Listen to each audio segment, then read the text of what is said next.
What's up, guys? This is Ray from the Just a Bit Outside Baseball Softball Podcast. And before we get to the show, we wanted to give a special shout out to all of our sponsors. Hit Factory Athletics. Make sure to check these guys out. The one thing I like about this brand is it was created by a ball player for ball players, and it's not going to be the bright neon colors and the crazy designs that's out there today. So if you're looking for a nice, clean, classic look, this is definitely the brand for you. So make sure to go to hitfactoryathletics.com. Check out all their apparel, their streetwear, their training aids, their accessories. They have it all. The other thing I like about their apparel is you can wear it to the office, to school, to the field, or you can wear it out to dinner on a Friday night. So make sure you check them out, hitfactoryathletics.com. Our next sponsor of the show is BIP brand. The thing about these guys is it is the hitters brand. So if you can swing it or you think you can swing it, you need to get yourself into a pair of BIP custom pro grade batting gloves. They have your stock models, but the one thing they're doing specifically for us, this show right here, is if you email them at info@bip.com and use the promo code outside21, your team will get a free custom mock-up. Your colors, your logo, your brand on your hands in the batter's box, making a statement. Make sure to get at them, info@bip.com. Outside 21, free custom mock-up. Use the same promo code to save 20% off your team order. And last but not least, raised decals. Get rid of that flat, ugly sticker on the front of your helmets and get what the pros and top colleges are using around the country. Raised decals literally make your decal stand out. They are 3D custom pro-grade decals to make your helmets stand out, shine, makes your teams know who you are when you're rounding the bases. Make sure you check all three of our sponsors out at factoryathletics.com, at bip.com, and at raiseddecals.com. On all three platforms, make sure you use the promo code outside21 to save you some money. What's going on, guys? On this episode of the podcast, we sat down with professional hitting coach Bill Sandillo. Coach Sandillo has been all over the majors, 25-man roster, AAA, AA, single A. He's worked with college guys, with most recent draft prospect coming out in the third round of the New York Yankees, Trevor Hauver out of Arizona State. We broke down his hitting philosophies, what he teaches, what he believes, and all the pros that he has worked with in his career. So make sure you listen, take in, apply it to your own game, sit back, relax, and enjoy.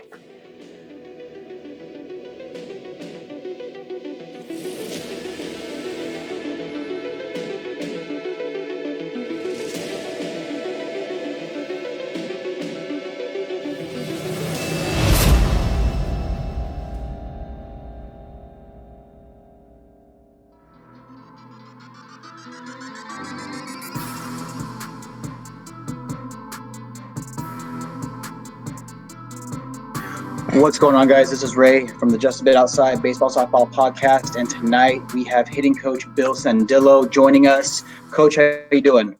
I'm doing good, man. Thanks for having me. Appreciate it.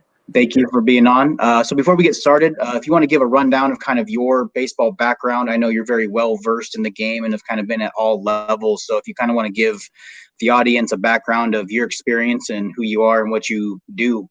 Yeah. So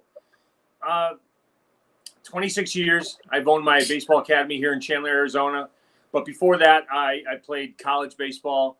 I got signed to single A, kind of washed out in single A, but I managed to stay in the game for about 15 years. I've worked for 8 different organizations in my career, including I coached in Italy in 2018. I was a manager out there in their major leagues. And my last year in baseball was 2001. I threw batting practice with the Diamondbacks and got a World Series ring. So, but I worked at every level in professional baseball, from single A all the way AA, AAA, all the way up to the bigs as a coordinator. And I've worked with several hitters on the major league level. And, of course, my academy, I've worked with a lot of players here locally too. So, yeah, and then recently my third-round draft pick with the Yankees, Trevor Hauver. Just signed with the Yankees this year, so we're pretty happy for him. So we're doing a lot of good things. So it's been good. Do you have anyone else that's working with you right now that's a potential draft prospect in the next couple of years? Or if COVID didn't happen, would they have been picked this year if the draft wasn't so funky and was the 5-round deal and could only sign for so much money if you weren't a draft pick? Yeah, there's a few high school guys we have. There's a few college guys we have. You met Garrett. He was on the show. He was an outside pick, maybe in the late rounds. But other guys that were late rounders, too, didn't get a chance. A couple guys back east in New England. But, yeah, crazy time with COVID. It kind of screwed up everybody's deal in college. And now you get an extra year out of it. But maybe that's a blessing. Maybe you get an extra year of training and you get to revamp your situation. I don't know. So yeah, crazy year though. Yeah, definitely a crazy year. So the one thing I want to talk with you about that seems to be the big interest is I call it a new thought on the way hitting is being taught, because I was not taught like this. Yeah. I don't know if saying it's a launch angle swing. I know that's like the key term that everyone talks about is a launch angle. I kind of look at it as just getting like a different path to the baseball, to your contact point. One thing that we talked with Garrett about, and I will touch on it later, was I feel like if it's not taught right and the drills that you're doing are not presented right and the player that's doing it doesn't really understand the mechanical portion, you run that borderline of dipping and getting into a slot that you need to be on to get to that contact point. Am I kind of on the right thought with that? Yeah, let's kind of back up for a second. Launch angle is a metric. It's been around forever. People are just starting to use it now. And there's a launch angle on every swing, on every contact. Really, launch angle is derived from the path that a ball takes off the bat. It's not really the bat path. And I think a lot of people misconstrue what launch angle is because they kind of intertwine it with swinging up, and it's really not that at all. If you use hit tracks, which I do, and if you use blast, which I do, launch angle is just a metric used after contact. So if I hit the bottom of the ball and the ball goes straight up in the air, it's a 48-degree launch angle, So, and then people start misconstruing with it swinging up. So I get a lot of pushback from that because launch angle is derived with just getting on plane early. And if you can get on plane early, then you're going to get through the ball and you're going to have this slight uppercut swing, which Ted Williams 55 years ago was teaching, right? So I think there's a little bit of misinformation out there of what people perceive it to be and what it actually is. So when you said every swing has a launch angle and it's always been there, why is it now within the past couple of years, it seems to, the way it's presented is it's like this revolutionary idea and it's this revolutionary swing now that everybody's doing and everybody's jumping on. But if it's always been there, why is it all of a sudden now just kind of catching the limelight of this is how you should be doing? It's a good question. And I would say the game has evolved. Hitting analysis and video analysis has really, really evolved. Now when there was only one company and you had a video camera and you videotaped the swing and it was 100 frames per second, now we're down to 50,000 frames per second. It's a different ball game. Now it's easier to dissect the swing as soon as it starts to happen. And it's gotten more affordable because all the stuff that was geared to 10 years ago, the normal person, you and I, couldn't buy. It was too expensive. That technology had just started to come out. And the only one using it were major league teams, but they didn't know really what they were looking at. So you had people who lately, in the last 5 years, have actually broken it down to the science of the swing. And now you see all these terms used in baseball metrics now. If you watch Kenny on ESPN, he's got all these new metrics on the swing, on how the ball moves, everything. And I think the game has just changed. It's evolved. And to where it is right now. So it's always been there. I don't think hitters really could dissect it at the highest level because they didn't really know what they were looking at. It was really just about if I videotaped your swing and I saw your shoulder dropping, right? They said you're dipping. Well, everybody dips. If you look at Mike Trout's swing, who's arguably the best player in baseball, his shoulder dips. He controls the barrel. And that's the biggest thing. But you couldn't see that under normal video. So I think video has gotten so much better. And now metrics are so mainstream that now everybody can use it and apply it, and now it's more of a universal language now. And I think I grew up in the 80s and I played in the 80s and 90s, and we didn't have this. And I was taught to swing down, long, short to it, long through it. I just didn't know any better, right? That's what they told us. That's what we did. But I think as I evolved through the minor league system, I started to see different patterns, and my mindset changed. Well, so right there, so that's how I was taught. At every level, I was taught hit down on the baseball. If you hit down on the baseball correctly, you're going to create that backspin, and that's what's going to elevate the ball to drive the baseball. Yeah. Where do you think like that mindset like started from? Like, is that, I mean, again, like we just said, if everybody has that launch angle in their swing, but because you didn't have the technology to slow it down and really break it into still frame and frame by frame by frame, where did that mindset of hit down on the baseball come from? And did that flip of that's not what you should be doing? You should not be hitting down on the baseball. Well, for as long as I can remember, and obviously looking at old film back in the 40s and 50s, right, when they started having film in games, everybody talked about the swing as an axe type of movement, right? You swung down because if you put backspin on the ball, it caught the air and it got into the mainstream and it applied distance, right? But I think as time went on and we really started understanding the swing itself and how the ball moves through the air, it really didn't matter if you put backspin on the ball to get lift. Mm-hmm. If you hit the ball directly on the right angle and you hit it with such velocity and it went. So I think it started, I mean, ever since I can remember, and I've been a fan of baseball. So old films, the Yankees, the Red Sox, Babe Ruth, all these old films they had, I think it started from there. I remember Carlton Fisk in the 70s put out a thing, and I forget what it was or where it was. It might have been in Sports Illustrated, that his workout in the winter was taking an axe and chopping wood. Well, everybody jumped on that and said, okay, he's a major league guy. It makes sense. He's swinging down. And you know something? That makes a lot of sense to me. So let's go ahead and do that. So they put a lot of stock in what other people said. And it's like, okay, perfect, right? That makes sense. Let's do it. But as time went on and video got better, and listen, video's only been probably around for the last 7 or 8 years. It's fairly new technology. I think what Billy Beane did in that Moneyball thing really kickstarted the metric movement. You know what I mean?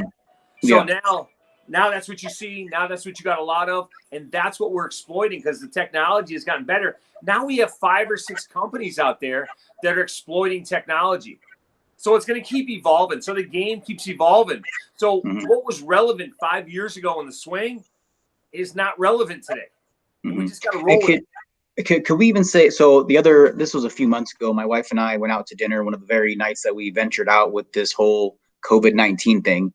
And we were sitting in the bar area of this restaurant, and there was a Diamondbacks rerun on, and then there was a Braves Indians playoff game from the 90s on. And I was watching both games at the same time, and the one thing that I picked up on and laughed about was just the stance of a player in the 90s compared to a stance of a player now. Why did so many guys like early, I would say like 80s, 90s, why did a lot of them have like that kind of squatty saddle stance? They were real kind of spread out, kind of hit it in a squat. And when did that, why was that the mindset? And then over time, you see more guys stand up. Now I'm standing more upright. I'm out of that squatted position the entire swing. I think that for me personally, it's a great question. I think the mentality of the coaches change. I think the more you learn, the more you educate yourself, the more you can do things. But here's the thing. When you're talking about a major league guy, I don't think the hitting coaches in the 80s and 90s were facilitators of how to change your swing. If you were a major league guy, and a good example is Cal Ripken Jr., right? I think he's had 100 different stances in his career, right? Mm. And if you ask him why, and he did an interview with MLB a few years ago, he said, I just wanted to feel comfortable. So it was all about feeling comfortable in the box. I was still an athlete. I could still swing. I knew what I was doing, and I just wanted to feel comfortable. I think that's the mindset of guys back then was, okay, we're going to swing down on the ball. I'm going to be an athlete, and I'm going to just try to hit the ball as hard as I can. Now, I've been really lucky enough in my career. I actually worked for Frank Robinson for 2 years, and I used to have conversations with him about hitting because I was just intrigued about what everybody thought was relevant. And he used to have his hands really low. And he used to tell me I used to stride out for all my power. Well, there's a Hall of Famer talking about striding for power. And we know today's game, we don't stride for power. That's not where we harness our power from. But I don't think you could do, load up your backside, scap load. I don't even think those terms were used back then. All they knew was, if I could go get the ball, I'm producing power.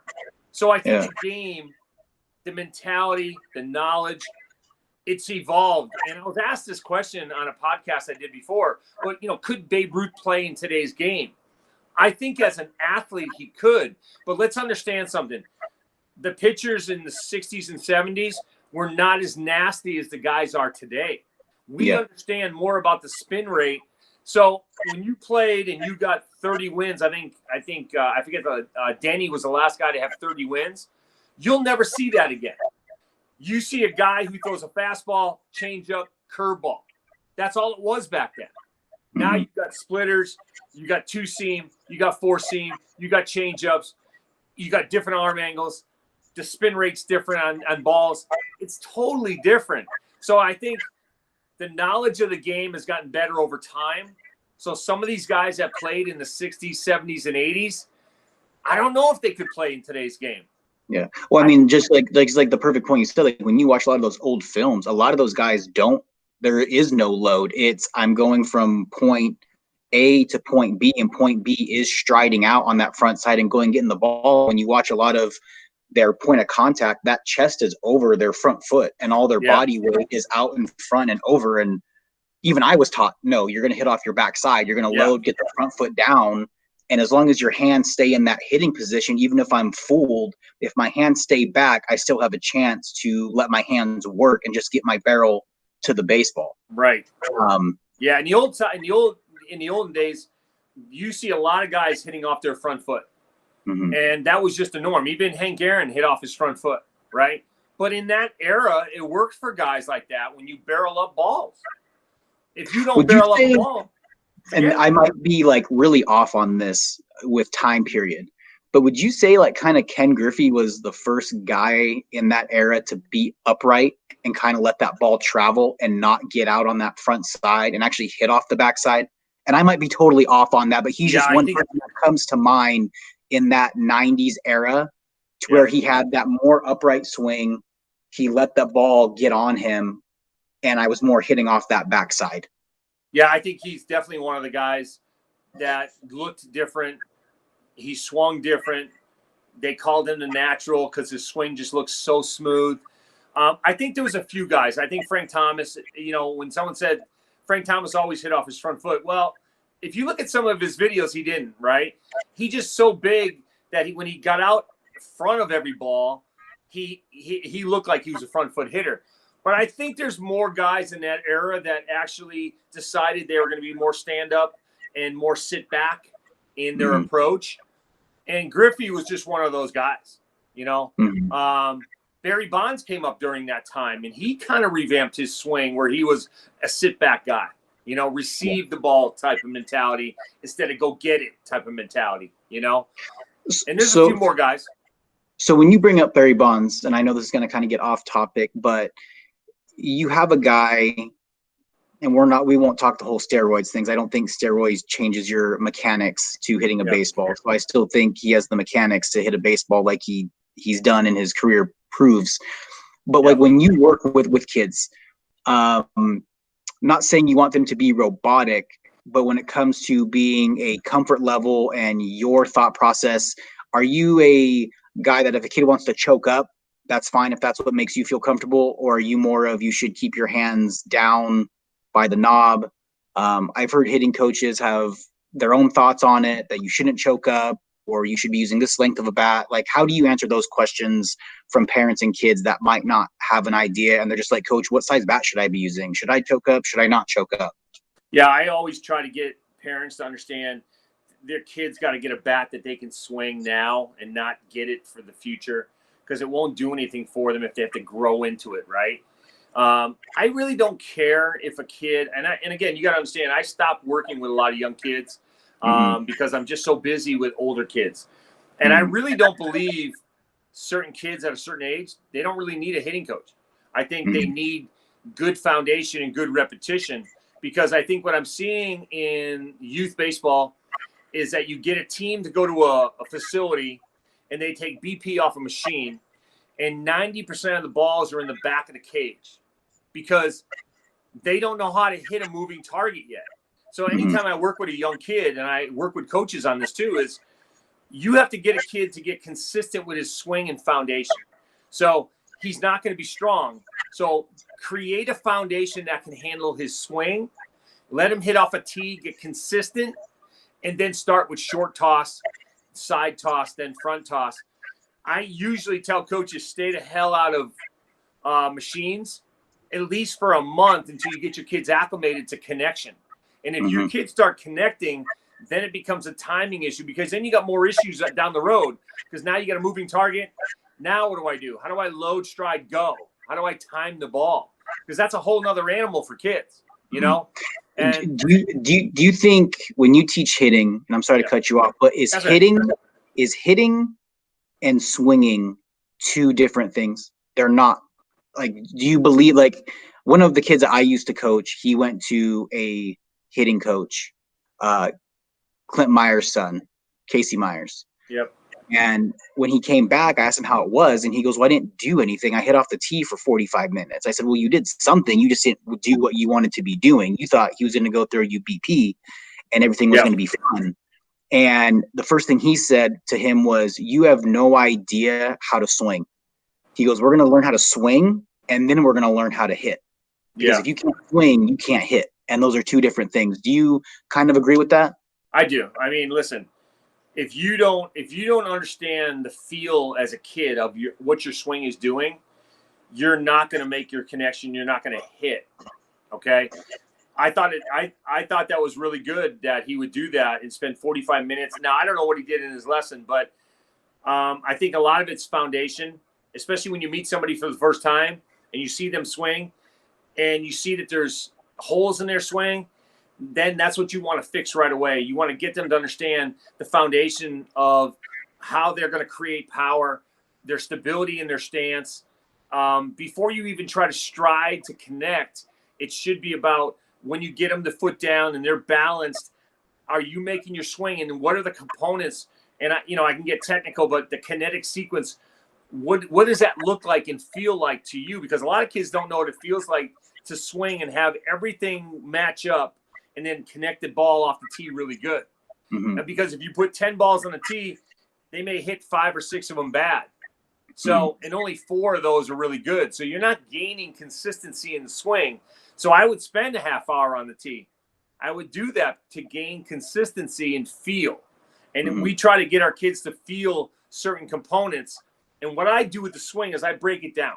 So I segment it out. And we break it down backwards. So we teach it backwards. So we work from foot down, then we teach it backwards. So making sure that their hands are in a comfortable position. Again, strength levels vary at a young age. So if they lose the barrel as they're trying to get on plane, then we try to fix that right away, and there's a way to do that. But we try to get them to feel certain movements, and then that leads into putting the swing together all together. So let's break down the swing. Yeah. So I'm in a hitting position. I'm loading. My hands are back. Now, when you load, and I think this is, I've watched both people do it, and I've heard it explained. I was taught it. But when you load, I think some younger players think my hands are moving back, but it's not my hands are moving back. It's just my backside is getting loaded. But my hands are not actually moving backwards. It's my backside that's transitioning weight. Am I correct on that? That used to be the way you taught young hitters because that was the first thing they have to do. But the technical term, when you watch adults and pros hit, you have to scap load, they call it. You have to tighten your scap. So you have to work around the corner. So this actually will come in. So I am actually pulling back. Yeah, you're tightening your scap. Okay. Whatever that means to you. Okay. So because I'm watching your arm like kind of do like a lat pull to where I'm pulling back. If I was pulling like a band, I'm not shifting my weight back towards the catcher. I'm coming back. Yeah. So I'm in my hitting position here. Yeah. Then my front foot's getting down, so my eyes are back on the plane. Now from here is where I think a lot of players get confused. Yeah. What is the first thing to go? Because like when you're doing the drills, I watched your drills, the kids that use like the extended bat. I never did a hitting drill my entire amateur career, college career. I never had a hitting coach put an extended bat or pole in my hand to do the drills that I watch your kids do and your guys do. What's going first? Before my hands even start, what's going first? What's starting that swing? Ground force. So ground force starts first. So applying pressure to your back foot through the ground. And that's the first thing we're going to do. And then the kinetic sequence starts with your back knee driving down. That's where squish the bug becomes a huge no-no. We're not rotating on our backside. We're driving our knee down, and then our hands are turning at the same time. So as you're pushing, your kinetic sequence starts with ground force, and then your hands and back knee go together, and then it becomes, torso, arms, wrist, the whole 9 yards through the swing. And are you big on, like, is it a personal preference again, or do you care the way your guys finish? Like, you need to finish with two hands, or if they want to go one hand, is that like a big important element to you? No. Or is it more just a comfortable thing? Yeah, if they're cutting off their swing and they're decelerating, then I tell them to keep that back going through the zone until you flip, until you roll your wrist back. And I don't care if you two hands, one hand, I don't care. It doesn't matter to me because I believe everybody has their own swing DNA, and what makes them different and what makes them unique is in that DNA. We're not cloning kids, but we do understand high-level swing patterns, and the high-level athletes have high-level swings, and everybody else is just normal. And that's how we kind of label it from, the college level up.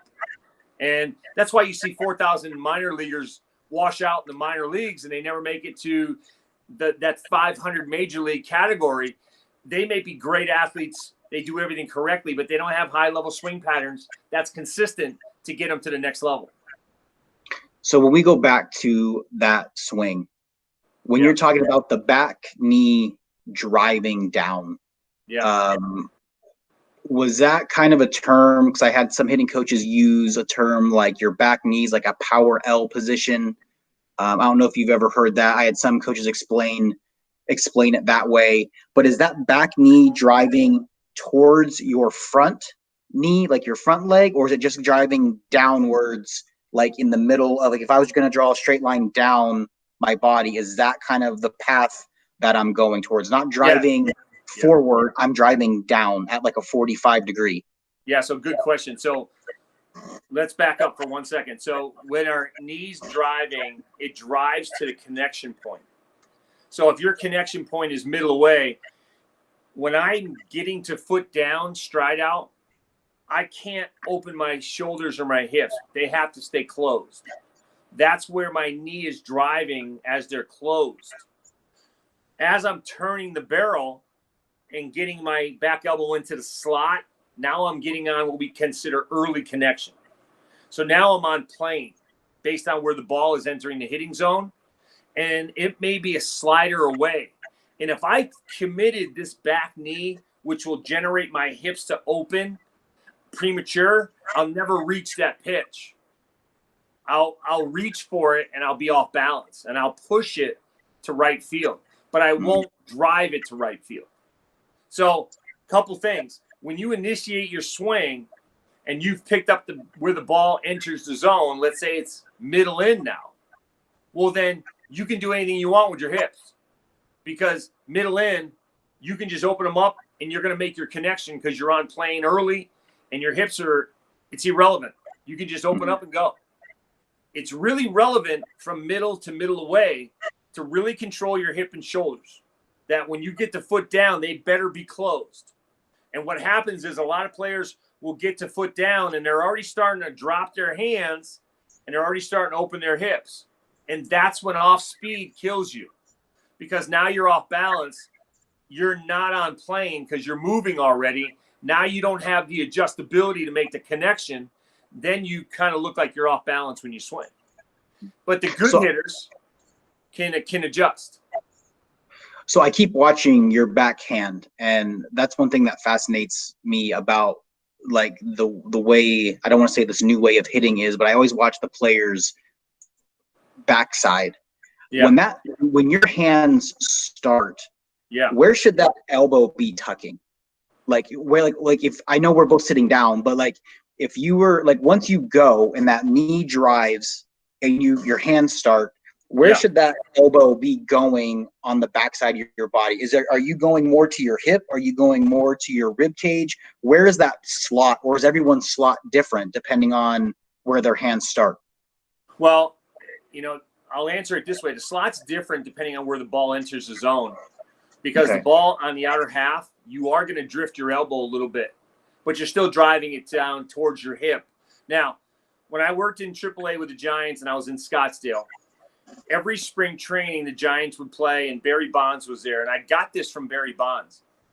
He was the first guy that when I videotaped him taking BP in the cage, because I wanted to see a high-level guy swing, and I looked at it under the microscope, his barrel did something that I didn't imagine it to do.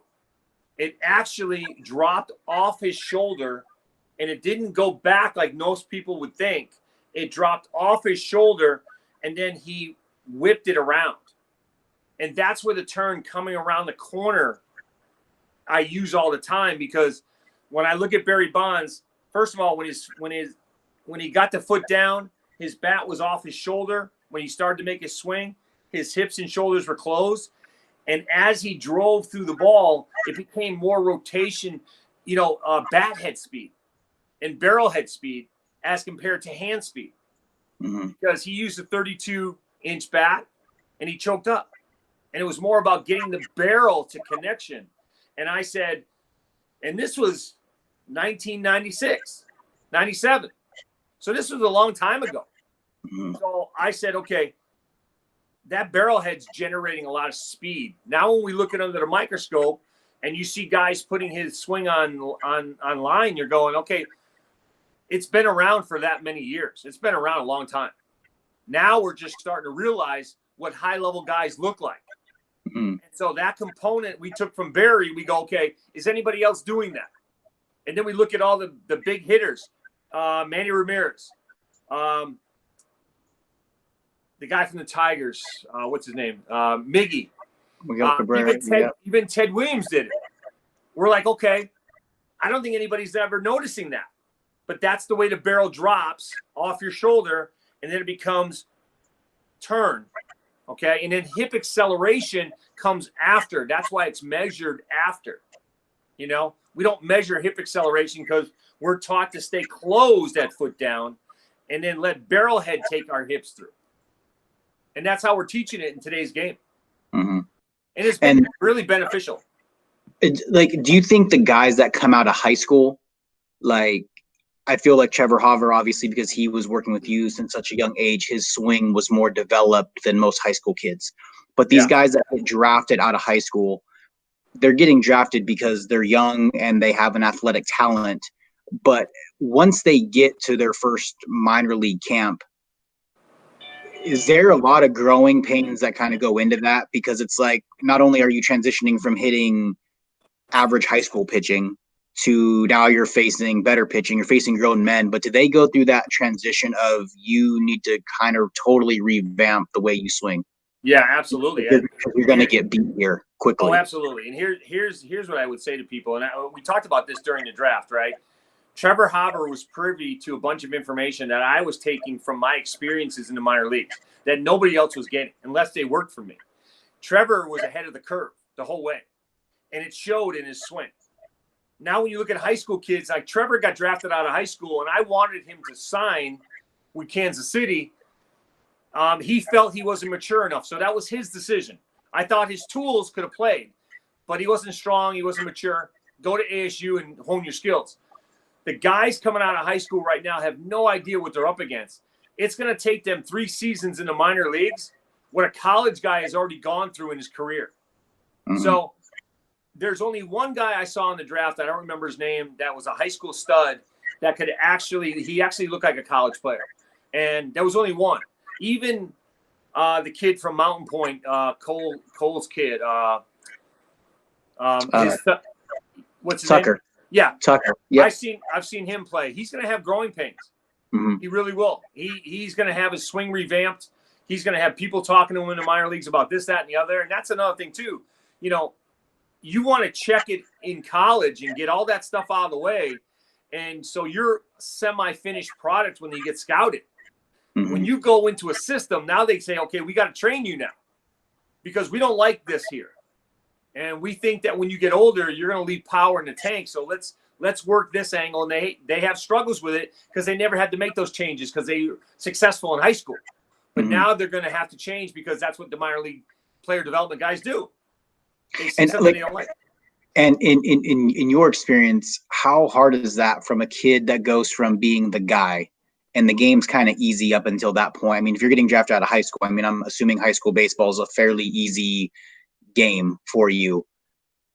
How many guys do you see just kind of go through like a real hard mental struggle of maybe I'm not cut out for this, and they start questioning their ability and questioning themselves because now it's not automatic anymore and I'm totally changing what I've been accustomed to and I'm not having success and the days just get longer and the at-bats get more of a struggle? Yeah, that's the $1 million question. I think a lot of guys wash out in the minor leagues because they're mentally not strong and they didn't mature fast enough. The mental game has really become prevalent in today's game. And again, I use Trevor Hauver as an example. You know, we've been grinding him for 3 years on the mental side of the game because we knew it was coming. I knew what the grind looked like. I knew what they were going to ask for questions. I walked them through all the interviews. I knew what they were going to say. But we grinded him on those things, on what to say, what to think and feel. And then we worked with him on the mental side of the game. He's so mentally strong now. He has the mentality that I wish more people would have, but unless you go through the process, you'll never know what it is, right? Mm-hmm. And I got this when I was with the Red Sox, and I'll bounce around because I love talking about my experiences in the minor leagues, because when I was going through the process, I thought I knew a lot about baseball until I got to where I was going, and I feared I didn't know anything. So all these experiences, I love sharing. I was with the Red Sox for 3 seasons, and Manny Ramirez was there, and they were talking hitting. And one of the guys I was working with was Carlos Pena. And Manny used to say, here's the deal. I have a 0-0 pitch count every time I go to the plate. It doesn't matter to me what the pitch count is. To me, it's a 0-0 count. So if I strike out because I'm 0-2 and I miss a pitch, I walk back to the bench. I don't care because I know the next guy behind me is going to do the job. His job was to drive the ball. His job was to be the home run guy, the RBI guy. His job wasn't to hit into double plays or put the ball in play. That's not his job. So his mentality when he got to the plate was, it's a 0-0 count. It could be 1-2, 2-2. It didn't matter to him because what was most important was the very next pitch. If I didn't swing, I can't complain to the umpire because it didn't matter. I just got to get on to the next pitch mentally as quick as I can. And that's what we've been teaching our guys. That's why Trevor Hauver is like ice in the box.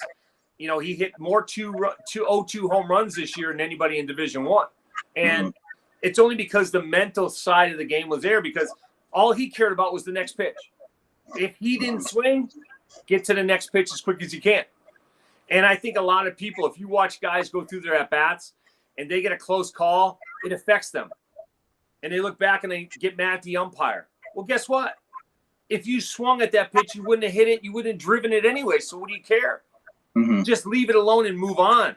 And that's the challenge high school kids are going to have because they're not mature. They haven't honed their skills. Their strength levels aren't there, and they don't understand the grind. And that's Right. part of it. And I think, like, so obviously with Trevor working with you so young, many teams that I coached played against Trevor growing up. And I remember playing him when he was 11, 12, 13. He was one of those kids where you didn't want him to come up with runners on base because you knew he was going to shoot a gap, and it didn't really matter what you were going to throw him. And obviously his game evolved into being a great high school player at Perry, going on to Arizona State, and now New York Yankee.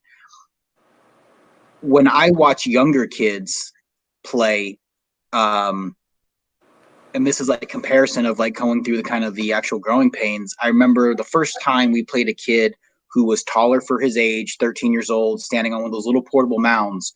Well, the ball's coming downward now. Yeah. And one of my assistant coaches is getting frustrated because they're like, no one's swinging the bat. No one's swinging the bat. I said, because to them, it's a ball. Right. And he goes, what do you mean? I said, because this kid is taller than most of the kids we actually play. So for the first time, they're seeing a ball come at a downward 45-degree angle. So to them, coming out of the hand, they think it's going to be down. Yeah. That's why they're not swinging, but the pitch is at their knees. Like, it's a strike. Yeah. I agree with the umpire. It's a strike, but they've never seen that angle. And it was just strikeout after strikeout after strikeout. And I imagine it's very hard, again, making that transition from high school to professional. When you're seeing average pitching, you might come across a kid that's throwing upper 80s, maybe 90, 91. But most high school kids are throwing mid 80s. A lot of them are throwing low 80s to upper 70s. And you're not facing kids that are 6'4", 6'5", 6'6", 6'4", and throwing 97, 98. And I also have other pitches that I can throw on all counts. Yeah, that's the biggest not thing. The fact that now I have a wood bat in my hand and not swinging with a metal bat anymore. You know, I could just, I don't know. I mean, maybe if you're not a high pick, maybe going the college route is the best thing to get those ABs under your belt, and you're facing better pitching and guys that are going to be professionals at some level. Yeah. You know, but to make that at 18, it takes a special mature kid. If you're, listen, I understand what major league teams are doing when they try to draft guys young because they want to catch them because they got draft. They have, projectability as they get older. Their tools are going to get better, so they have that projectability, and they want to get them in their system. And they're going to give them a couple of years to figure it out. But for the most part, most guys don't figure it out because of everything you just said. I'm coming out of high school. I've never seen a guy throw 95. And the first time I see it, it looks like 105. So you don't adjust to it. Your confidence level goes down. You try to figure it out in the cage, but you can't figure out timing you've never seen. And so the grind gets worse. And now you're batting 200 in short season A, which thank God they did away with this year. Now you got to go to long season A, where now there are guys in college that you've never faced in high school. And you got to face those high draft picks. And now you're going to spend 3 years in A-ball, and then you're going to wash out because you couldn't make that adjustment. And they're not there to cater to you if they don't have a lot of money in you. That's just a fact of it. You know, you become a roster filler until you wash out. That's the fact of life. I know that for a fact. If they got money invested in you and you're out of high school, they will give you 3 or 4 years to figure it out because they have to get their money back somehow, right? They won't just get rid of you. Or they'll trade you when you're young to put you in another system because you have that projectability. So there's perceived value, there's actual value in what you signed for. And that's unfortunately if I'm a high school kid with a ton of talent and I'm going to go in the first round, then take the money and go, right? But if you're a late rounder, 30th rounder, and you got a scholarship to go to college, go to college. Go to junior college.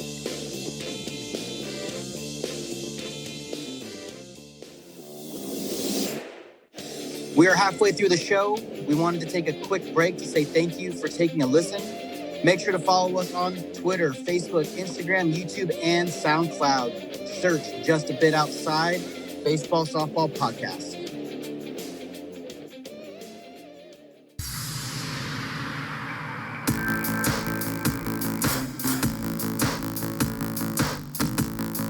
Did Trevor have any other? I'm assuming he did for sure, but I don't know what those offers were, obviously. But did he had other offers besides Arizona State? Yeah, he had like 4 other offers, Division I to play. New Mexico, Arizona came late to the game. He had Hawaii. He had Gonzaga. He had a few other offers to go play, all in the 11th hour. You know, people wait. And he chose Arizona State because it was local. It was a great program. I had coached in the Cape League with a bunch of Arizona State guys. I thought the program was really good. They were raising money to get a new hitting facility, which they got. There was a lot of upside for him coming in as a freshman.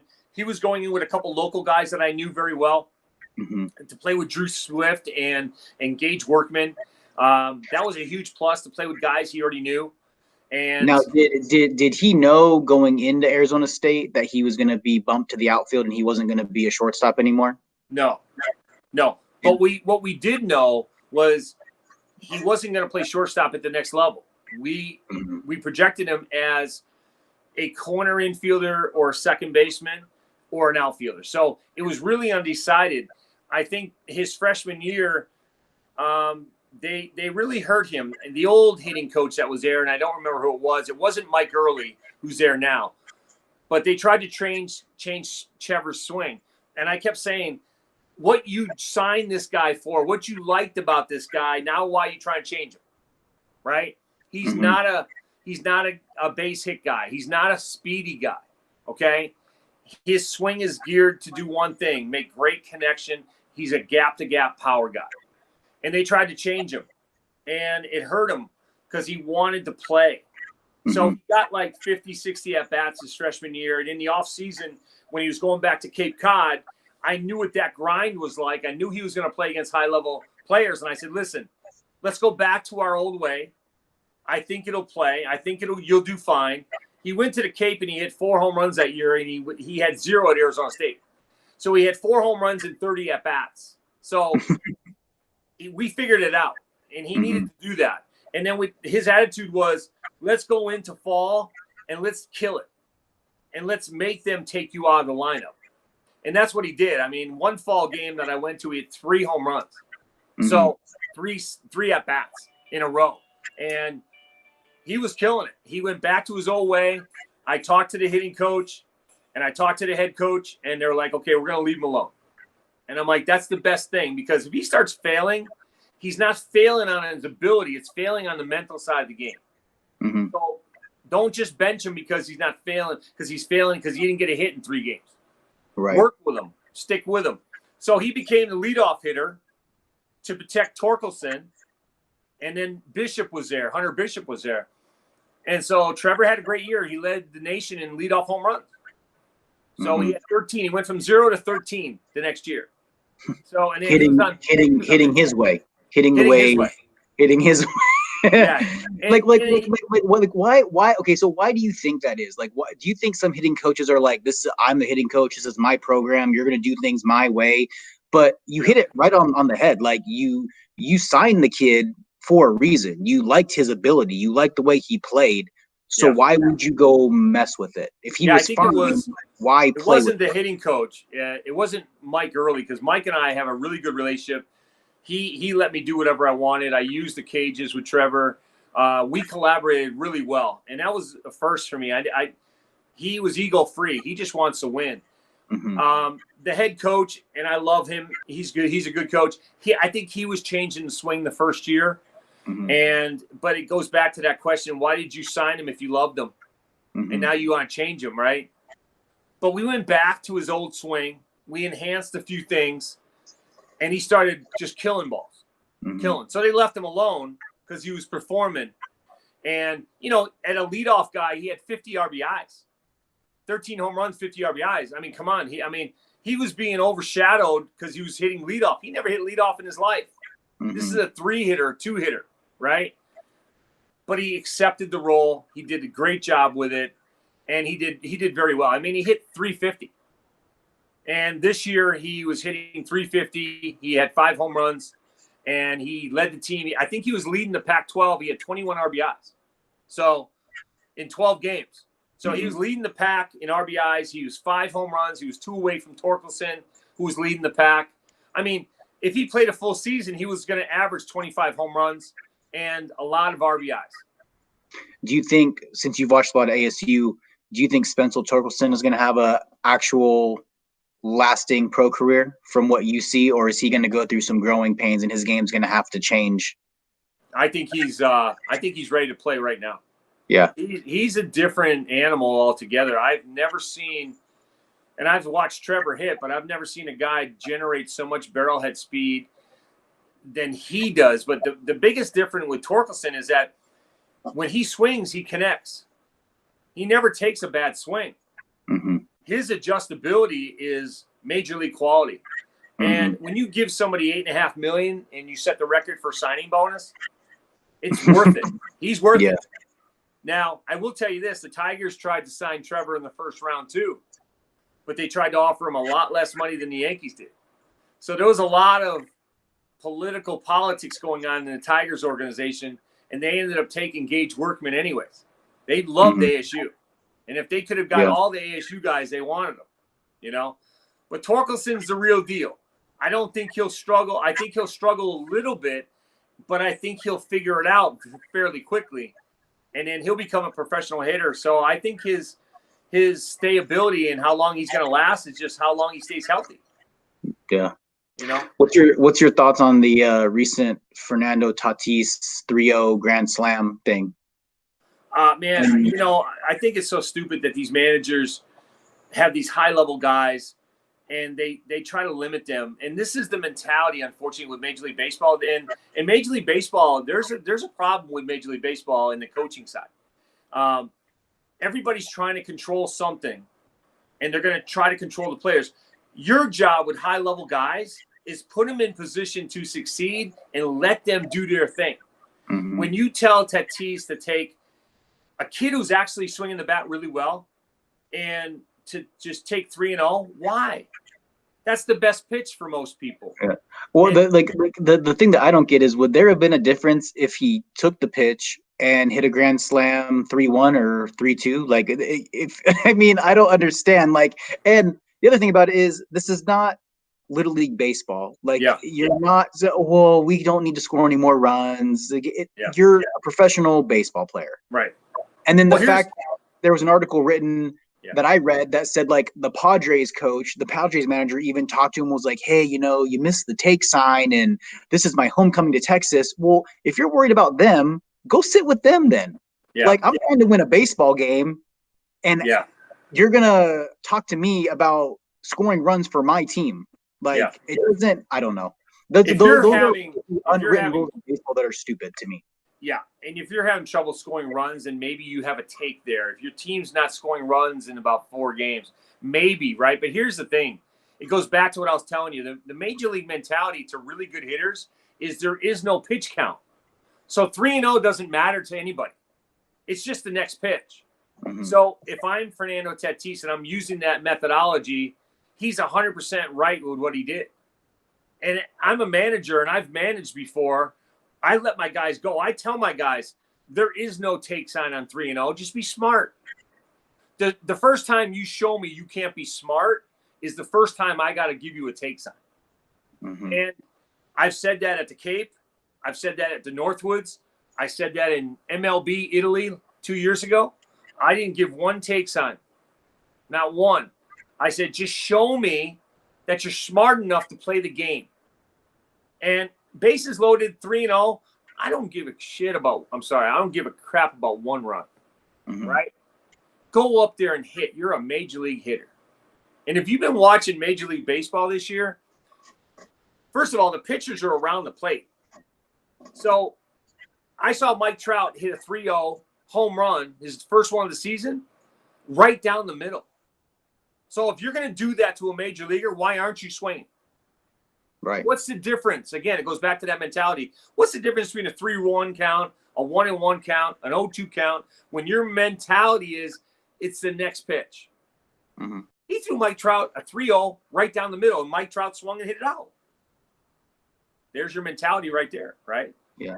And I think growing up, I mean, I reflect back on everything I had up until high school, and I finally started playing on teams that were ran by ex-pro guys and they coached at some level professionally, to where everything you're taught as a kid, and maybe it's different now because there's a lot more information out there. But I mean, like for me growing up, you were always taught you take the first pitch because you have three, so take it. And then I finally got to a hitting coach to where he was going to be in your ear if you did not get the barrel off your shoulder and a fastball in the zone. And it's like, well, what pitch did you want? Yeah. And I have talked about this on this show, I think every single podcast, because people think I go tell kids, well, just swing at the first pitch. I said, no, I'm not telling kids to go up and swing at the first pitch. It has to be their pitch. But it frustrates me when I go to games, no matter what level, and watching fastballs go over the middle of the plate. Like, what pitch were you looking for? Especially at a high school game. Most of these kids can control one pitch. It's going to be a fastball. And if you know 9 times out of 10, that first pitch, depending on the situation, is going to be a first pitch fastball, why aren't you ready? Yeah. Why is the barrel not off your shoulder? And to me, and I played for a college coach to where if you swung at the first pitch and you didn't get on base, you were called selfish and you weren't a team player and you weren't going to work the count and everything else. And my mentality was always like, I'm not standing there to take pitches. And I get the whole mindset of, well, if the pitcher throws more pitches, he's going to get more tired. You go deeper into counts. The counts go in your favor. But I also feel like you said, you worked with a kid and got him to a mental mindset of, I feel comfortable hitting 0-2. I don't think a lot of younger players feel comfortable hitting 0-2, and they start to overthink, they start to guess, and then they do get beat on fastball because they're worried about other things. Yeah. But if I, like, to me, if I swing at the first pitch and line out, there's no difference to me swinging at the first pitch and lining out and swinging at the fourth pitch and lining out. I'm still out. Yeah. To me, I'm looking at, did I swing at a good pitch? Did I put something behind it? And I don't like, I mean, I get there's certain situations that are obviously different to where I'm going to be less aggressive depending on the situation, things like that. But if the coach isn't telling me you're going to take a pitch, why are you not ready to hit? Yeah. And that's why high school baseball is the way it is. Right. And I dabbled in high school baseball a little bit, and I found out very quickly the coaches there have egos. And I don't understand how high school coaches have huge egos in this game, because our main goal as high school coaches is to get guys on to the next level. And that's all our job is. And there's so many high school coaches that control every situation. We're going to hit and run here. We're going to squeeze. We're going to sack. 3-0, it's an automatic take. I don't care. 3-0, automatic take. Hey, first pitch of the game, let it go. Just let the kids play.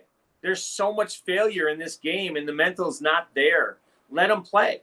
Now, I'm working with a kid from Fullerton right now. And at Cal State Fullerton, they do the same thing. If you get 2 strikes on you, you go into a 2-strike protect mode. And I'm like, and he doesn't understand it. He's like, so you want me just to put it in play? Yes, I want you to put it in play. And it's like, there's the old style versus new style, right? That old mentality. So we've also touched on that, because I played for teams and coaches where you get 2 strikes, you widen out, you choke up, and then your swing becomes slappy. Yeah. And so now, instead of being offensive, because that's what you're doing, your team's on offense, you become defense because your mindset is, well, I don't want to strike out, so I'll just slap the ball. Well, I would rather barrel a ball and put it in play hard and put something behind it than just slap a ball at, to the shortstop. Well, I'll give you an example. I'll give you an example. So Trevor Hopper has a 2-strike stance. He just stays grounded. He doesn't have a leg kick when somebody's throwing 95, and it's just for back control. This year, I got together with Mike Early, the hitting coach, and he says, hey, the numbers are showing that when he's got 2 strikes on him and he stays grounded, he doesn't drive the ball as well. So let's turn him loose. And I'm like, yeah, okay. Trevor, when you get 2 strikes on you, it doesn't matter anymore. You leg kick and you do what you need to do and you drive the ball. And so that was the mentality of Arizona State. And we're like, this is perfect. See, this is why we need coaches to collaborate at a higher level, to say, let's do what's best for the guy and not what's best for me. And Trevor Hopper exceeded. And then now we're putting limitations on high school guys. And I was telling you before, the Fullerton kid, he's got to put it in play or he gets benched. But I'm like, listen, at the highest level, you put the ball in play 90% of the time, it's a ground ball, you're out. You're hoping that the defense makes a mistake. And I'm telling you right now, I'm not going to teach you as a hitting coach that way. When you have 2 strikes, no one says you can't hit it 400 feet. No one says you can't hit it in the gap, right? 2 strikes is not a death sentence. It's just about the next pitch. So he loves what we're doing. He's going to take his new philosophy back to Fullerton with him. And you know something, he may get in trouble with it when it comes 2 strikes.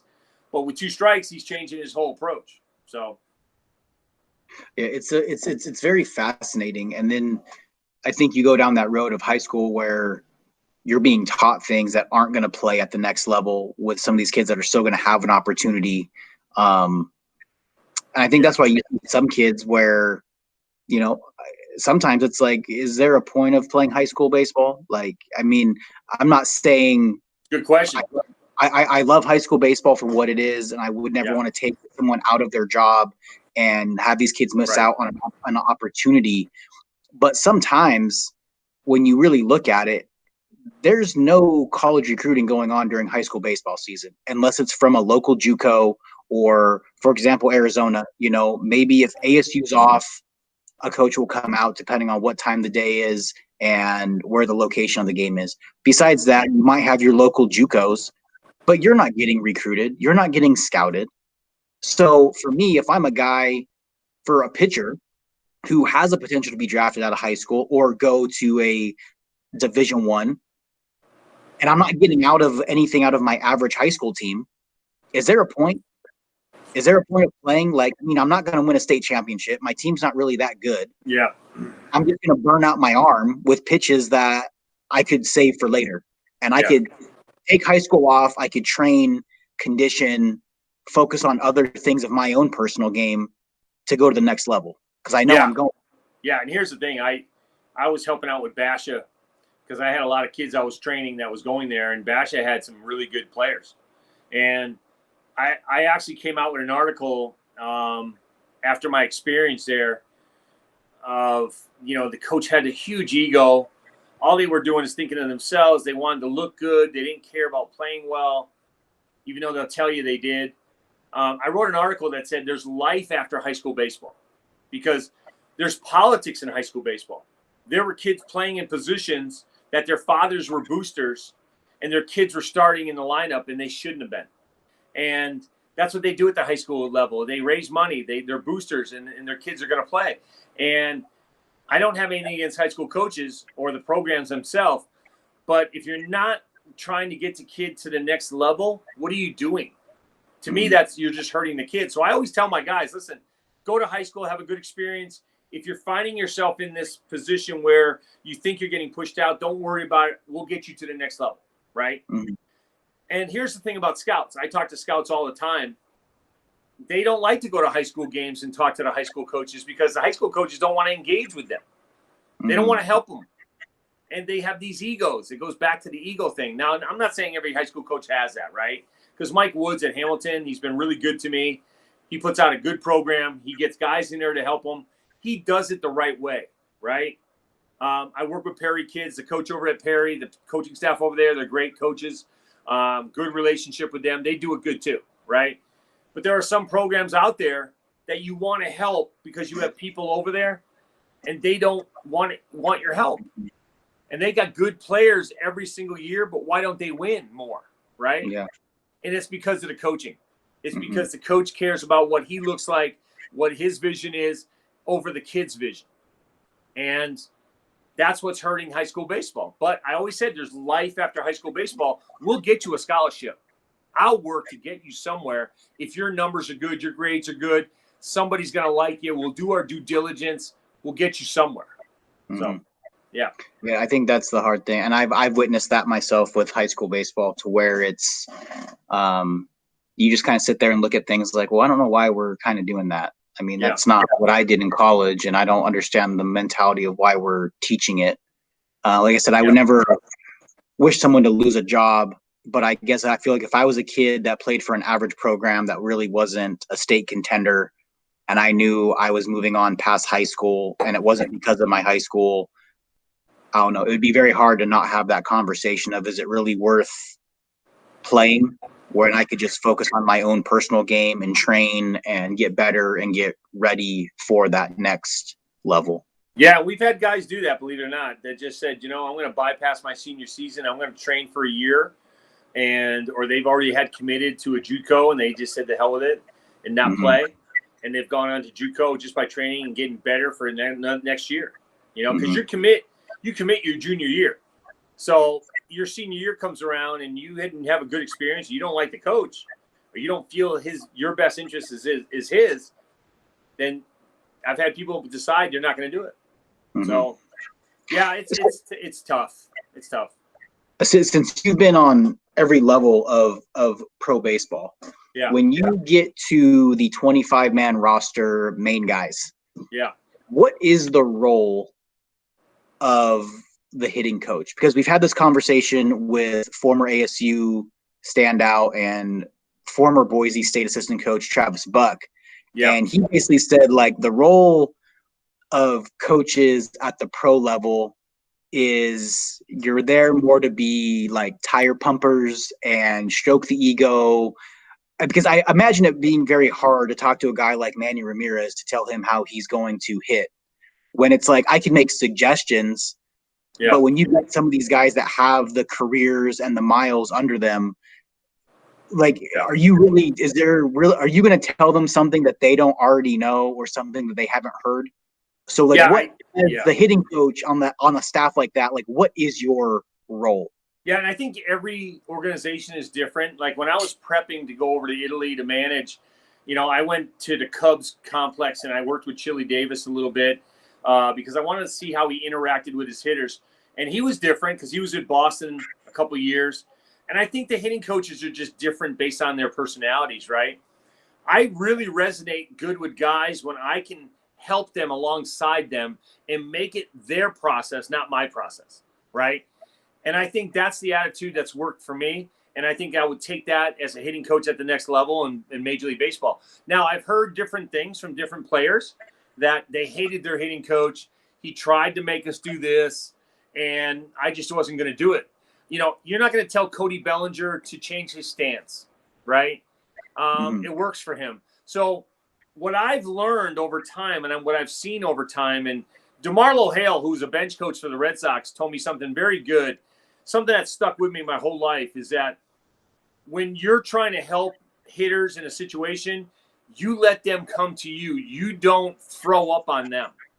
And throw up on them means, don't throw up what your philosophy is and shove it down their throat, right? Your job is to be alongside them and to manage them as you see fit. And I did this at the Cape when I worked with Colton Wong, who was a first-round draft pick, and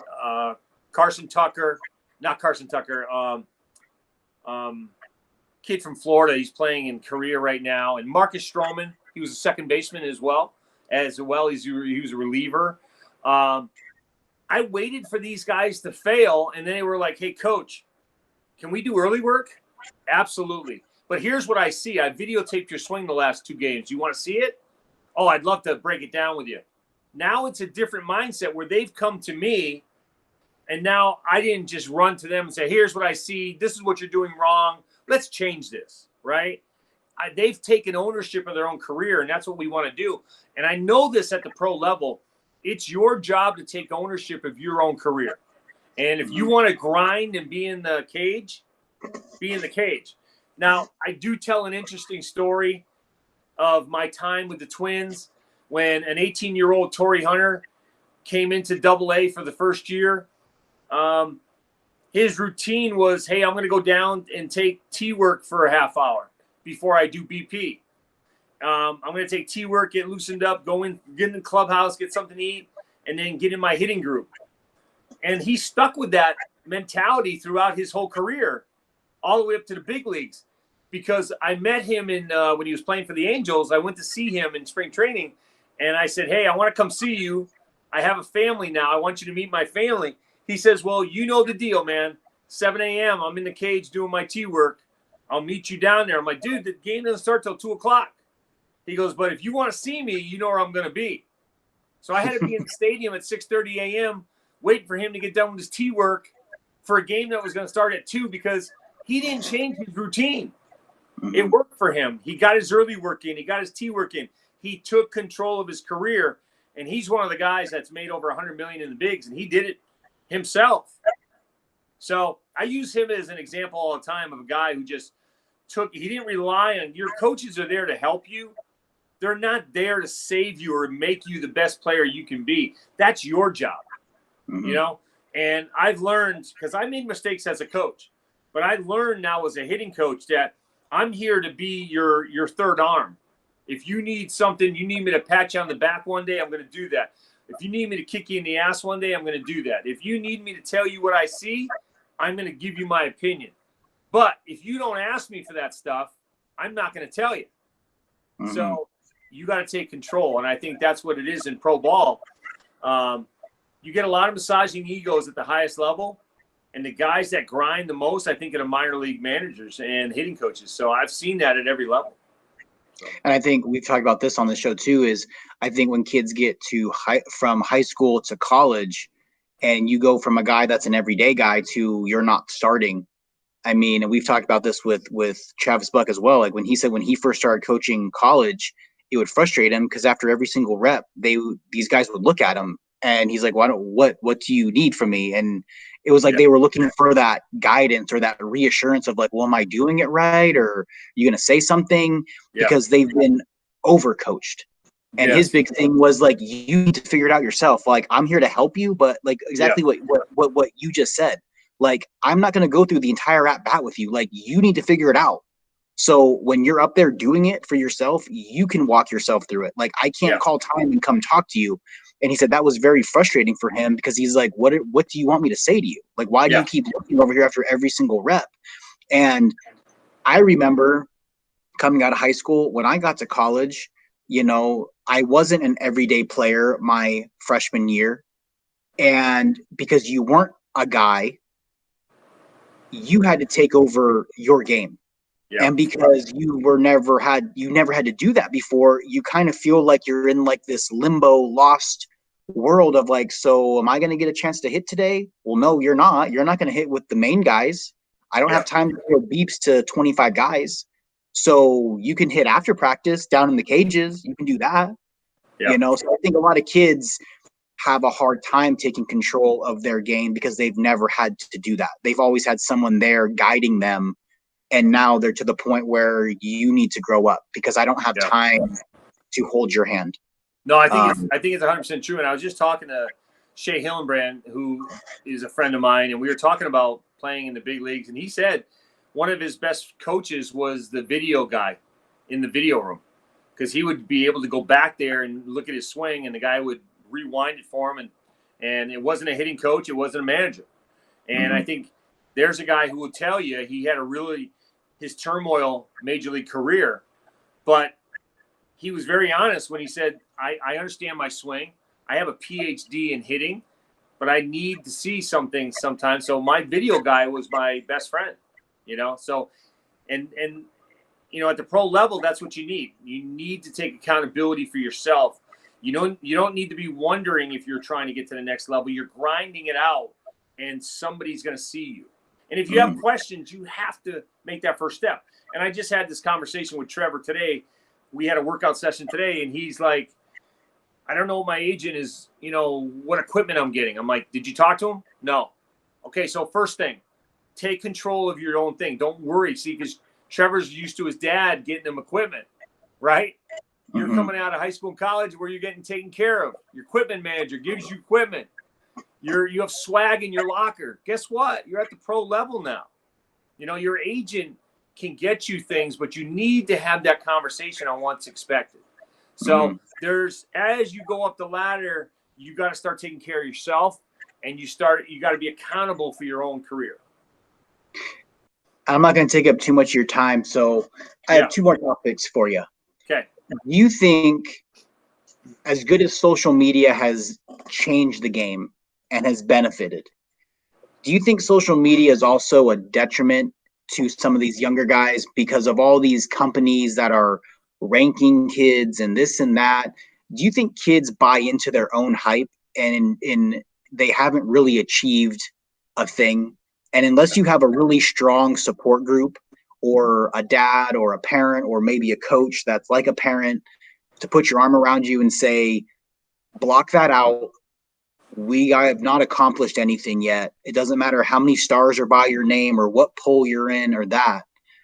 I feel like when there's so much attention now at such a young age, these kids buy into it. And when they don't achieve it, it's like they're completely lost of who they are. Or you have a kid like Bryce Harper, who at 16 years old is on the cover of Sports Illustrated being compared to being a phenom.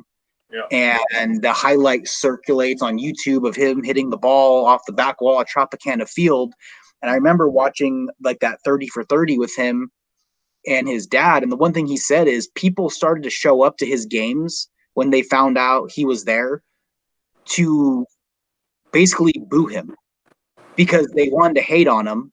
And you had the other half that thought every time he picked up a bat, the ball was going to travel 500 feet. And he goes, that's not the reality. Like that happened once. Yeah. But I almost feel like media, for as good as it is, it also is a detriment to some of these kids. Yeah.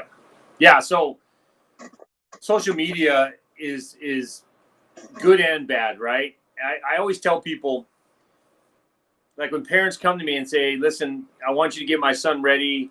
He's going to be doing a showcase. I've just spent $300. We're doing a perfect game showcase for him. He's going to be online. He's going to need this to get recruited. And I keep saying, here's the thing. You don't need to spend $300 on your kid because showcasing your kid does two things. It showcases, one, how good he is, or it showcases to scouts how bad he is and what he doesn't know. I said the majority of people that go to these showcases show scouts what they don't know, and you're wasting your money. So on the youth level, and some of the companies like Perfect Game and these other places, it's a moneymaker. So you got to put some of the blame on them, right? But it's the American way. It's business, and they're taking advantage of the market share. And people are spending hundreds and thousands of dollars on personal coaches and Perfect Game and stuff like that. It's a business, and I think you got to do your due diligence on what's right and what's wrong, right? I turn down kids for training all the time because I tell the parents you're wasting your money, and I'm just honest, right, of what I see. Now, if he comes back to me and he's 12 years old, 13 years old, he's got some talent, and they want to enhance his skill set for a couple of years down the road, then yeah, I'm all in, and I can get him down the road 3-4 years down the road. We can get him ready for the next level. But when you come to me at 9U and say my kid plays, he's won 10 rings, he plays on a majors team, and I think he's going to be pretty good. Yeah, he's 9. Don't waste your money right now, right? Yeah. I don't care how many rings he won. There's not one college coach out there that was recruiting Trevor said, hey, when you were playing USSSA, how many rings did you win? Right? Right. Predator won the national championship twice. That was not on your resume. Okay? Mm-hmm. Nobody cares. Nobody cares. Youth baseball is getting way out of hand. But I will tell you, social media is relentless. I post on social media, but I also get hammered from guys. When they see me doing a drill that they've never saw before, they go, oh, that drill's not pro. That's not a pro drill. I go, well, it is. Just my 3rd round draft pick does it every day. So you got to block out the noise of the haters sometimes to move forward what you believe in. And I think social media is good that way. And it's really shown the goodness in some of the people, and some of the hitting coaches out there are really good. I always say, just because you don't believe in a methodology doesn't make it a good methodology, right? I believe that anybody that wants to teach and help somebody, if you have a good methodology and you can prove your point and show it with your swings and your success in your people, then who am I to say don't do it, right? Right. And it goes back to that old school versus new school. Jeff Fry is online. He's got the Qigong movement. And I consider it just a bunch of ex-major leaguers that, are just irrelevant, and they're haters. They're miserable with what they're doing, that they got to hate on all these other guys like Teacherman, who's got Aaron Judge, and the success he's had at the highest level. Why don't you just say there's just a different way to teach, and it's okay? The game's evolved, and maybe you swung like that in the 90s, but guess what? That's not how the game is today. So what worked for you in the 90s probably wouldn't work today. and it's okay, right? And I think so. This kind of leads me into my next question, which you just said. You have all these older guys that get online and go at all these younger guys that might be more vocal on social media and have more of a personality. What do you think needs to happen with Major League Baseball for it to become relevant to the younger generation? And the perfect thing is the other night, the 3-0 Grand Slam. Well, that's an unwritten rule. I feel like there's such a old school mentality that people just kind of want to keep living through. But then the conversation is, well, no one that's younger wants to watch baseball. Well, you're right. No one wants to watch a 3.5-hour baseball game because they're not going to. Their life is short snippets. And the guys like a Fernando Tatis that has the dreads and the bleached hair and wears the jersey button down and the chains. I'm not saying you have to be all that, but I feel like the guys that have the personalities get shut down very quick. Like just like tonight, Trevor Bauer has a pair of his shoes that he was supposed to wear tonight. His cleats had free Joe Kelly on them, and it came out that said Major League Baseball basically told the umpires that if he wears those to eject them, and he was going to be fined and suspended. It's a pair of cleats. It's a pair of cleats. I don't know. Yeah, so let me go back to your original question. So, the Jeff Fries of the world, I respect anybody that's played Major League Baseball. I have a lot of respect for. I've been there. I didn't make it as a player, but I've been through that grind. I know what they go through, right? But I think it's really irresponsible to start putting people down because that's not how you played. That's part of the problem. Jeff Fry anointed himself as the savior of baseball because he sees what's going on with the new movements, right? The new hitting coaches, drive line baseball, the new metrics, right? Here's the thing. The game's evolving. You either evolve or you die like a dinosaur. And that's what I think. I think Major League Baseball has to keep evolving. And if you want the young guys to come back, to answer your second question, you need regulation. Little League Baseball doesn't have coaching regulation.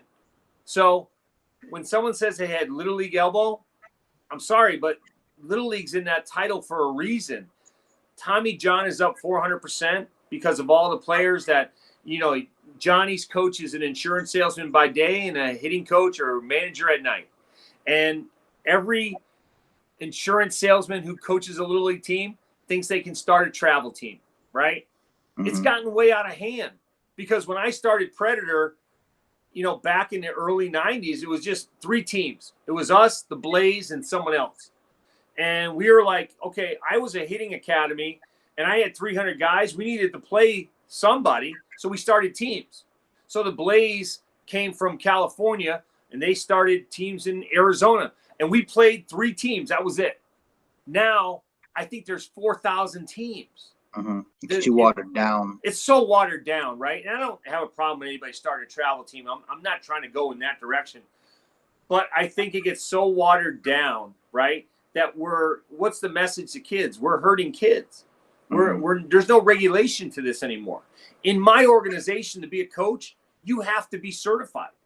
I have a certification program, right? Major League Baseball doesn't have a certification program. They take the old mentality and they say, oh, you played Major League Baseball for 10 years and you want to be a hitting coach, you're a hitting coach. Well, we know Barry Bonds didn't work out. Big Mac is on his 3rd team right now. They wouldn't let Babe Ruth be a manager. They don't let these guys manage for a reason, right? Because you can't teach kids how to hit like Pete Rose. Pete Rose was unique, right? So I think if you talk about the youth movement, right? You have to have a standardized regulation that if somebody wants to coach kids, you have to be certified and you have to pay for it. It would weed out all the Little League dads who didn't want to pay for certification because they just wanted to see their son play shortstop and bat first, right? Mm-hmm. The travel teams wouldn't have all these teams because you'd have to regulate them and you'd have to get certified. USSSA, Nations, if they had regulations that said you needed a certified coach on your staff and they didn't have one, you wouldn't have a travel team. Mm-hmm. I was asked this question in another podcast, the same question. And I said the same thing. If I was in charge of USA Baseball youth division, I would hold certification for any youth coach that wanted to start a business and make money as a trainer. You had to be certified and register as a business, because that would take out 90% of the people out there, especially all the guys that came from Major League Baseball that wants to give a hitting lesson or a pitching lesson based on how they threw, right? Mm-hmm. I would get certified. I've been doing it 26 years. I got certified 20 years ago. I would recertify, and I would pay the money because I have a business, I have a product, and I want to keep going with that product. But I don't think 80% of the coaches out there would take that leap of faith. I don't think they do. Yeah. No, and that's like, I know when I first started coaching, like when I played travel, there was only age groups. There was no skill sets within that age group. So you were good or you were bad. And if you were bad, it was going to be a quick 2 games. Yeah. So when I first started coaching and I registered for USSSA the first time, I just put the age, and they're like, well, what skill set? I said, well, what do you mean skill set? They're like, well, are they majors, AAA, AA? I'm like, well, I don't know. Like, how good are the majors teams? Well, they're pretty good. Well, what's pretty good? Like, are they good for their age, or they should be playing up? And I think when you look at that, the frustration that I always watched when I was playing was when we would win a game, I was happy in the moment, but I would still address my kids of like what we need to get better at. And I would always have some parents who are like, well, you're just never happy.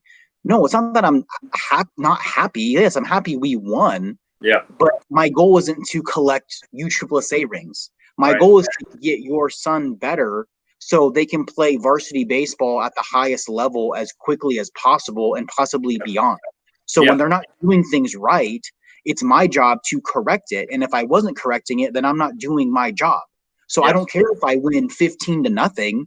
If we don't move our feet to the baseball correctly when it's hit, if we're not doing things correctly, I'm going to address those things, not just say, well, we won 10-0, so that's okay. We'll worry about that later.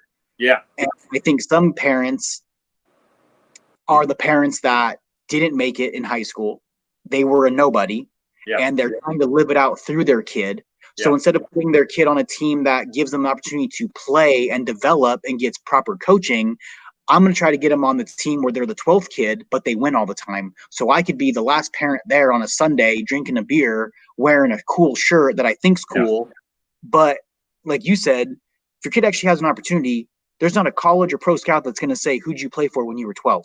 Sure. That's completely irrelevant. Well, and that was always frustrating. Because then you have the kids that jump from team to team to team to team to team. And it's like, I don't know. You're not teaching your kid anything. You're not teaching your kid to stick with anything. And if I don't want to hear it, I'll just go play for someone else. And I really do think a lot of these kids play so much that by the time you get to high school, they just want to go be 16. They want to go be 17 because that's all they've done. Every single weekend, they're playing baseball and playing with someone new. If their team's not playing, I'm going to go fill in over here. And at some point it's like, let them just go be a kid. Let them go do something else. And we started Predator out of necessity because we had a lot of kids. We had a lot of kids at all different ages, and we started teams out of necessity. Now I'll have I didn't attend any of the games. I never coached any of the teams, and the reason why I never did that is because I didn't care about the showcasing part of development. I cared about the development part of it. Mm-hmm. Parents are there as a social hour for themselves, right? I've learned that with all the teams I've had. It's all about the parents love the social hour. They love the camaraderie. They love seeing the other parents. They also want to win, and you get these parents that, like you said, jump guys around from team to team.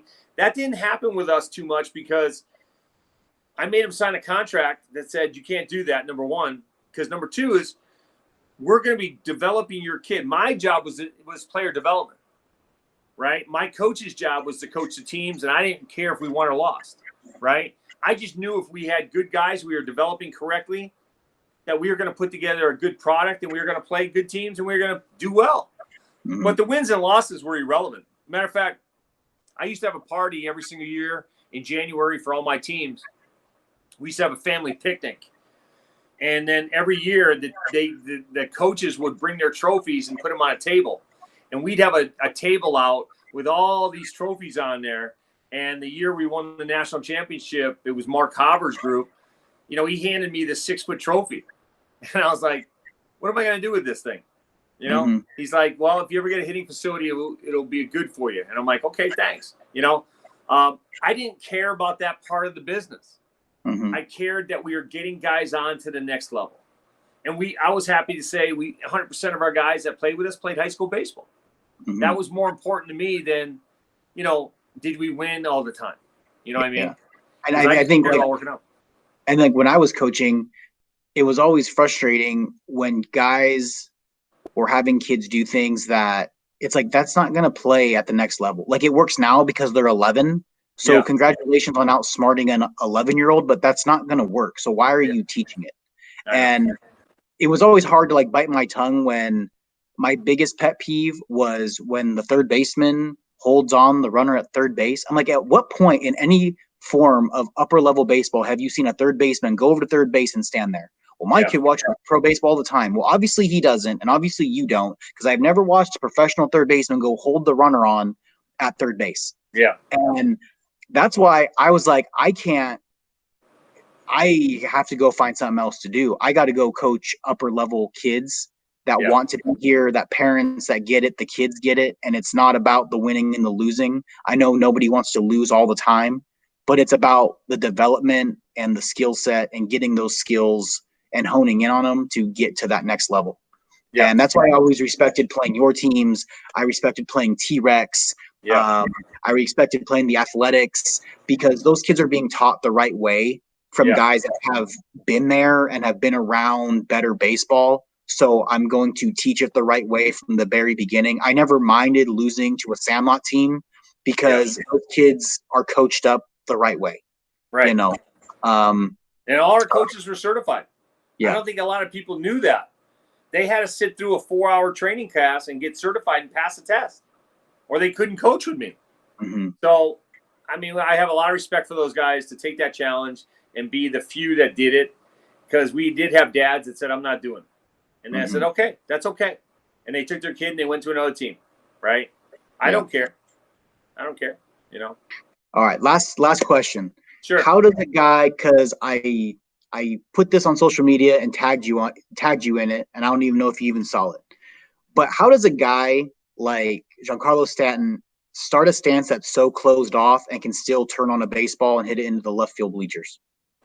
Yeah, so what he's doing is very specialized for his philosophy on his swing. So he's got incredible hip acceleration and barrel head speed. So what he's trying to do is slow the process down, and that's why he's closing off. It works for him based on his swing, because if he goes even or starts with an even stance, he knows that he'll just open up way too early and he won't be able to control it. So I've talked to people about that and people that are close to him and know him, and that's what he worked on all winter.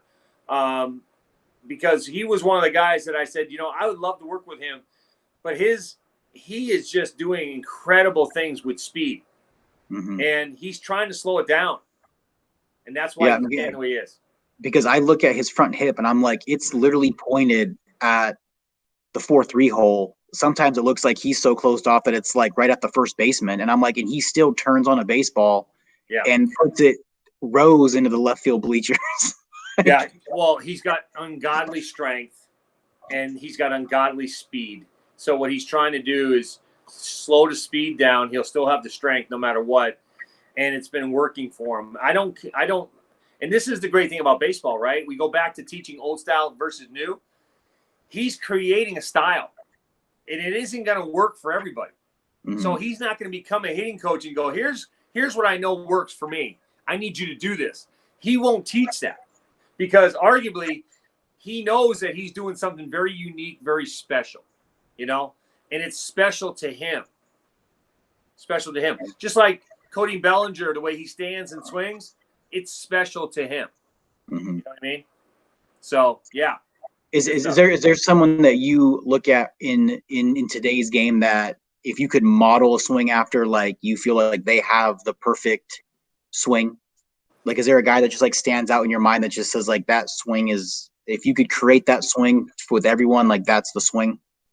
Yeah, I mean, from the left side, I look at Aaron Judge from the right side. I think he does a lot of stuff very well. Obviously 6'6", whatever, 200, whatever. But I'm looking purely from his swing standpoint. He does a lot of things correct that I would love to more people to look at and emulate. Manny Ramirez was my number one guy. He's still relevant today. If you watch him hit, he's the purest hitter I've ever seen. Everybody talks about Junior. Love Junior. But Manny, to me, was perfect. Purist. And then the kid for the Brewers. And, I have chemo brain sometimes. Christian Yelich? Yelich is amazing. But he's changed his swing to be amazing. Mm-hmm. And he would admittedly say he changed his swing to be amazing. He's great from the left side. He looks really, really strong. Really strong. And there's a few guys. I mean, everybody would say Mike Trout. I like the way Mike Trout gets to connection, but I don't like his lower half. So to me, he's not ideal. I would put Manny's lower half with his lower half and trade the upper halves, because I think Manny's got the perfect swing. Mm-hmm. Perfect swing. But Yelich is pretty close. Yeah. From the left side, yeah.